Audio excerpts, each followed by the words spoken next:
हाय मित्रांनो, नमस्कार. जय जवान जय किसान. हे बघा आमच्या पाथर्डी तालुक्यामध्ये म्हणजे आगसकाट गाव इथे पहिला पाऊस आलेला आहे. हे बघू शकता आपण, पूर्ण धोका झालेला आहे. एकदम जोराचा पाऊस आहे.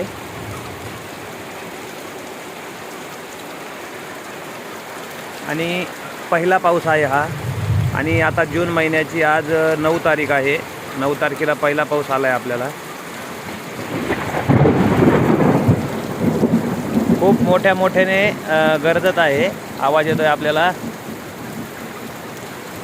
हे पाहू शकता पाणी कशा प्रकारे पडत आहे. आणि दीदी आलेली आहे आमची पडदावरती घेण्यासाठी. तर मित्रांनो, कुठं पाऊस आहे कमेंट करून लवकर सांगा. पहिला पाऊस कोणाकोणाला किती तारखेला झाला नक्की सांगा. तर चला, जय जवान.